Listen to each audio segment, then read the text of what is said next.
the calendar she left behind.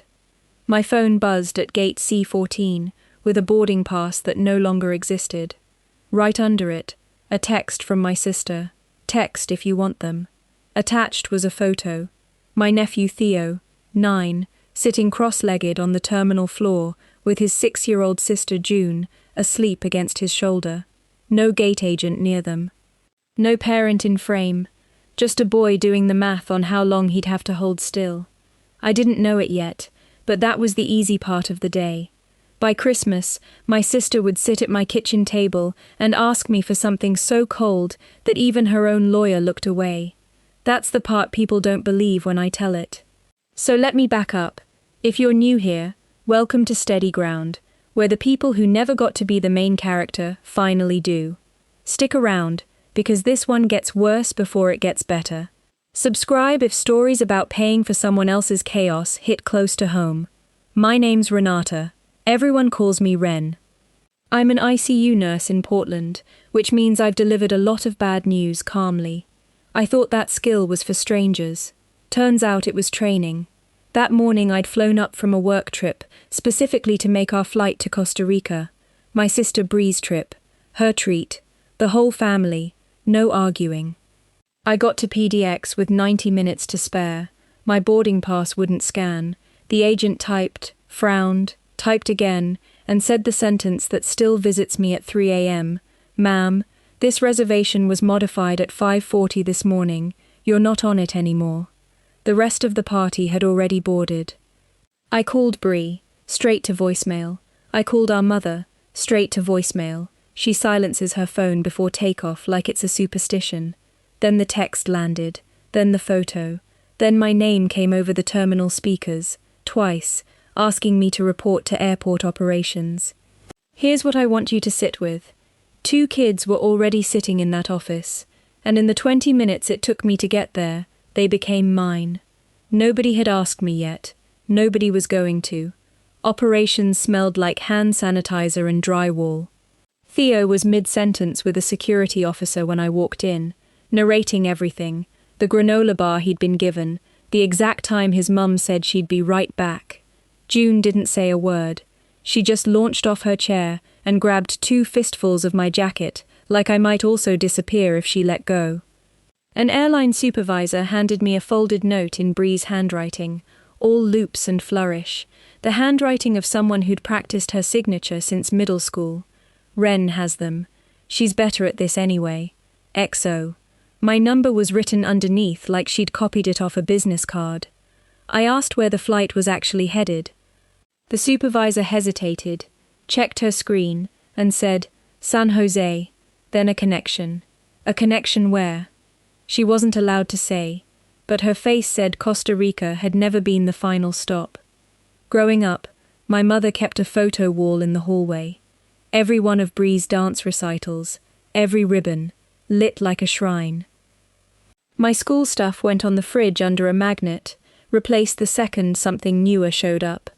When I made valedictorian, my mother's exact words were, "Good, one less thing I have to think about."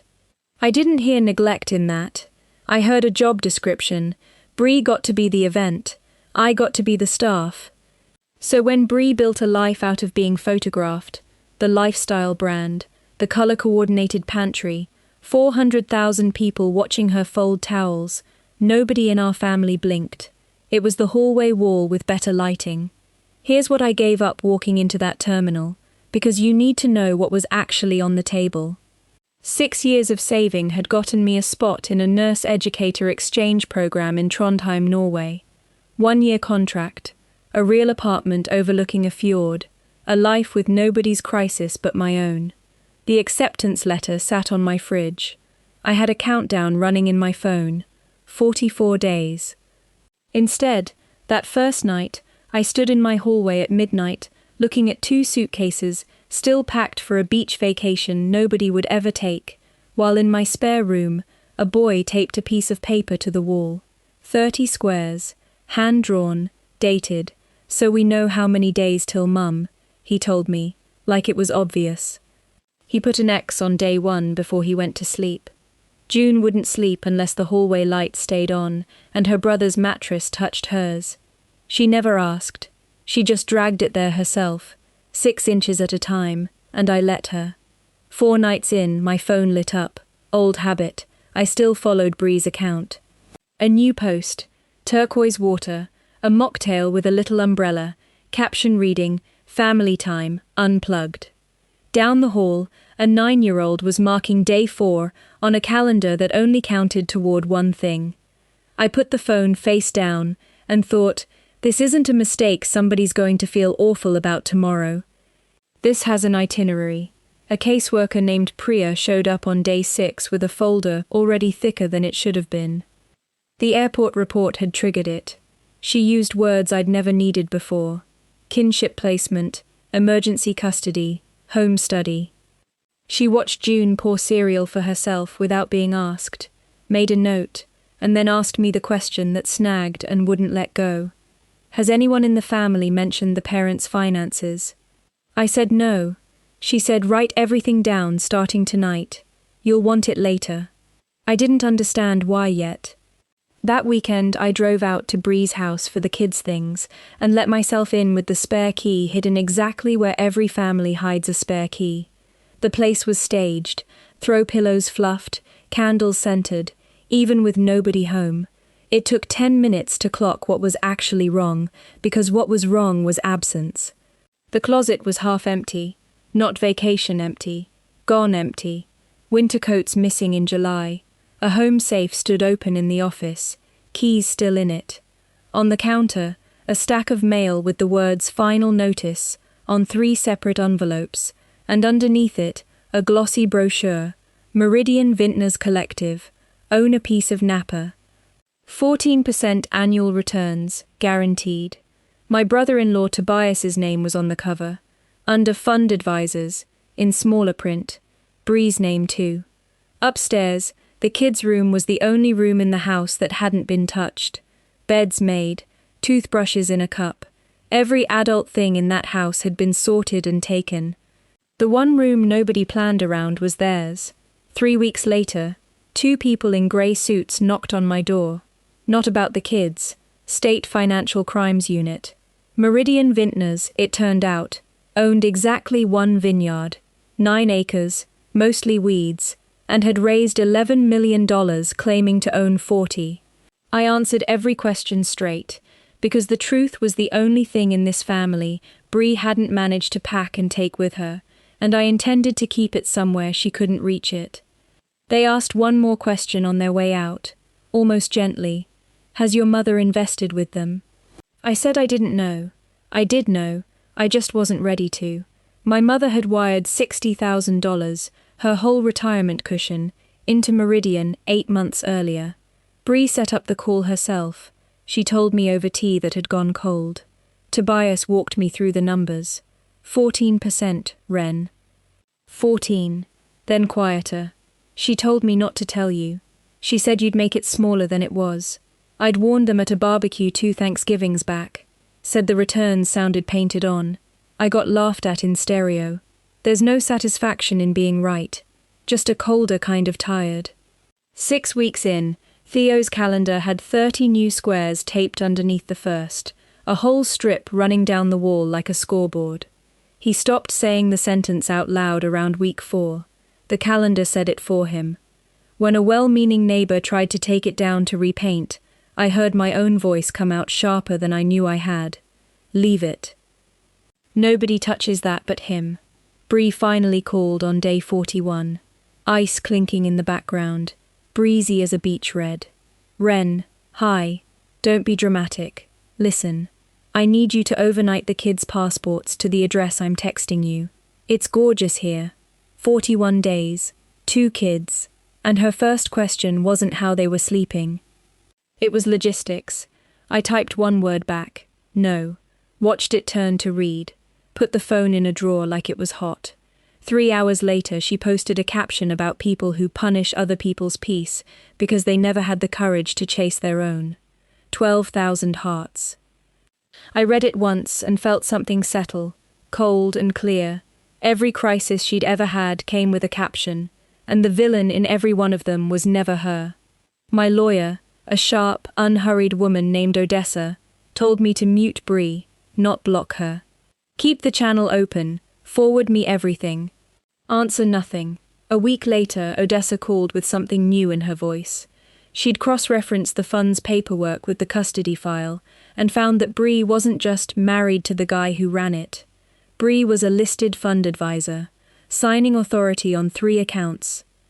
The wife who didn't do the money side had done the money side the whole time.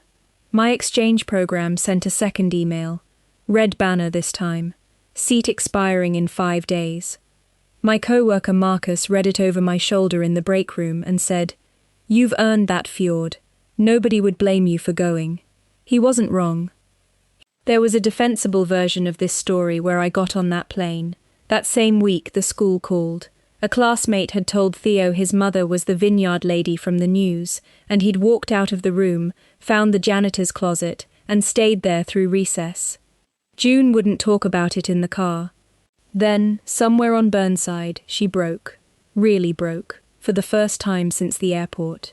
Why didn't she take us? We're small. We fit in a suitcase. I pulled over and climbed into the back seat and held both of them while traffic went by, like nothing in the world was ending. I've held a lot of strangers' children while they cried. It's different when they're yours. That was the afternoon I stopped pretending this was temporary. That night, I sat at my kitchen table with the fellowship confirmation page open, cursor blinking, calendar with 30-some X's visible down the hallway behind me. I didn't click confirm. I also didn't decline. Not yet. The court hearing took 11 minutes. A judge with reading glasses on a chain looked at me over the top of them and asked if I understood this might not be temporary. I said I did. She granted temporary guardianship. Review in 90 days. In the elevator, the fellowship sent its final reminder. I let the deadline pass at 11:52 that night, 4 minutes to spare, and felt strangely nothing. No drumroll, just the fridge humming and a car going by outside with the windows down. In September, the indictment dropped. Tobias was charged with wire fraud. 4 lines below his name, Bree Calloway Voss, fund advisor, co-defendant. The complaint quoted her own posts back at her. Kitchen tours filmed the same week the fund's operating account couldn't cover a $900 transfer. The victims list did the real damage. 2 of my mother's church friends, a retired teacher, and Judith Calloway, $60,000, unsecured. My mother watched it on mute at her kitchen table. "I keep waiting for her to call and explain," she said. Then, finally, the sentence I'd been waiting 8 months to hear. She knew, not panicked, knew. No excuse folded around it this time. Just the fact. Sitting there like a bill finally opened. That night, for the first time in 6 years, Bree's account went dark. No posts, no stories, nothing. Her next contact, in October, had no ice clinking behind it.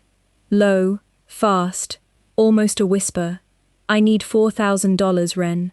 It's for the kids' sake. Their mother can't be seen asking for money. Do you understand what that does to their name? Even now, fund frozen, husband facing federal time, the verb that mattered to my sister was seen, not be, seen." I didn't answer. I forwarded it to Odessa and went back to quizzing Theo on his spelling words. If you've ever finally stopped orbiting someone, the way a moon stops mattering to a planet that's moved on, you know that silence like that isn't cruelty. It's just gravity, going back to whoever it belonged to. If that's familiar, tell me where you're watching from, because what my sister tried next, I genuinely didn't see coming. Tobias was detained trying to leave the country on a visa that had already expired. Frozen accounts followed within the week. Every one of them, down to the account paying the family's lawyers. Bree went quiet for 3 straight weeks, unreachable even to her own attorney. My mother lit a candle for her at church, and I want you to sit with that. A woman who lost her retirement to her daughter, lighting a candle for her anyway. I didn't light anything. I worked my shifts and watched the calendar on the wall run past 60 squares, because I knew my sister. Silence from Bree was never absence. It was staging. In November, Theo stood up during show and tell in front of 19 kids and held up a drawing, 3 stick figures and a cat we don't own, titled in block letters, Our House. His teacher emailed to make sure I saw it. I did. It's on my fridge now, at kid height, because that's whose house it is. That same week, Odessa told me the case was shifting toward permanency. Between the airport report, the frozen accounts, the fund paperwork proving Bree knew exactly where her kids were and chose not to come back, and 8 months of my own dated notebook, appointments, therapy logs, school forms, there were grounds to file for termination of parental rights. None of what you wrote down was for a judge, Odessa said. That's exactly why it'll work for one. I signed the petition in December. My mother came home in February from a visit to the courthouse and told me Bree wanted to see the kids. I said that wasn't mine to grant anymore. There was a process now, and I'd learned to be grateful for paperwork, because paperwork doesn't perform. Bree showed up on a Sunday afternoon, unannounced, which was its own kind of message. She never arrived anywhere without planning the lighting. Thinner, coat still immaculate, she walked past me into my kitchen like she was blocking a scene, eyes doing one slow lap of the counters, the drawings, the calendar strip still taped down the hallway. Then she sat, folded her hands, and made her offer. I'll sign full consent. You adopt them, clean, no fight, no years of lawyers eating your savings.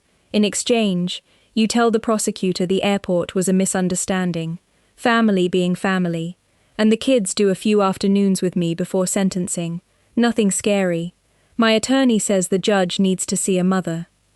She slid a document across the table, tabbed where my signature would go. I want to be honest. I looked at it longer than I'm proud of. Everything I wanted was sitting on that table. Permanence, no contested hearing, no chance of some future courtroom handing them back into her orbit. All of it, for one soft lie to a prosecutor. Then I thought about what that lie would cost later. Not to me, to them. That the truth is negotiable, if the price is right. That love photographs well from the correct angle. They'd already learned once, at a gate, that they could be left behind for a caption.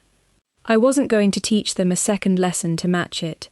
No, I said, I won't lie for you, and I won't rent them out for your sentencing photos. I slid the paper back, unsigned. I'll take the long road. I'll be at every hearing with 8 months of dated Tuesdays. That's what I've got. Bree's voice climbed, fast, cracking at the edges, the first unscripted second I'd seen from her since June. That's when we both heard the front door. My mother, key in hand, back early from taking the kids for ice cream. Theo and June came in behind her, mittens still on, and stopped cold in the hallway. Nobody ran to her. June's hand found mine and stayed there. Is she staying for dinner? She asked me, not her mother, like she was checking a schedule. Then Theo looked past his mother's shoulder, down the hall, at the strip of calendar squares still taped to the wall, and said, quiet and complete, we stopped counting in September. I watched that land on my sister's face. I watched her eyes travel from the calendar to the fridge drawing to the 2 kids who hadn't moved toward her, and do arithmetic that wouldn't come out even. She reached up and fixed a piece of hair that was already perfect, an old reflex, aimed at an audience that had already left the room. She picked up the unsigned form, put it back in her bag, and walked out without looking down the hallway again. Nobody chased her. I told the prosecutor the truth. It took 9 minutes and changed nothing about the outcome, which was the point. In the spring, Tobias pled guilty. 9 years. Restitution he'll be paying off, long after anyone remembers the name Meridian. In May, my sister took a plea of her own. 2.5 years. Restitution, and a new set of letters after her name where the followers used to be. The termination hearing came almost exactly a year after the airport. Odessa laid the record out like a nurse's chart, dated, sourced, boring in exactly the way that wins. Bree didn't contest it. Parental rights, terminated, both parents. My mother sold her condo that fall to help cover what the fraud recovery fund couldn't touch. She moved 2 miles from us and started coming for dinner every Tuesday, learning, slowly, on purpose, how to sit at a table without narrating it for anyone watching. One night, drying a pot, she said to the window, "I saw you all those years. I just told myself easy meant fine. I didn't make a scene of it. I just poured her more tea." Bree writes from the facility sometimes. The letters read like captions that lost their photos. This season, this journey, this chapter. She's never once asked what the kids eat for breakfast. I answer with school pictures and the weather. That door isn't mine to close. When they're old enough, they'll decide what to do with it themselves, and they'll decide from solid ground. That's the only inheritance I actually wanted to leave them. The adoption was finalized on a Thursday. Bad carpet, good light, no cameras. June asked the judge if she had anything to add, thought about it with her tongue between her teeth, and said, "We already unpacked." The judge told her that was the best closing argument she'd heard all year. The night before, I walked past the kids' room and found Theo peeling the calendar strip off the wall, one taped section at a time, folding each one in half, like you'd fold something you were done needing. He didn't announce it. He just stacked them on the closet shelf and came out and asked what was for dinner. I said tacos. That was the whole ceremony. On my fridge today there's a new school photo. Theo's collar crooked, June missing a tooth, both of them mid-laugh because the photographer sneezed. Nobody staged it. Nobody's going to monetize it. By every metric my sister ever lived by, it's a bad photo. It's the best thing I own. I spent 30 years thinking love was a bill that came due on someone else's schedule. It took a 9-year-old with a calendar taped to a wall to teach me the difference between being needed and being used. The kind of love that actually holds doesn't need an audience. It just shows up on a Tuesday, checks the homework, and stays. If this reminded you of someone who shows up quietly, for the kids, for the family, for you, send them this and tell them you noticed. Drop a comment with where you're watching from, and subscribe so you don't miss what happens next.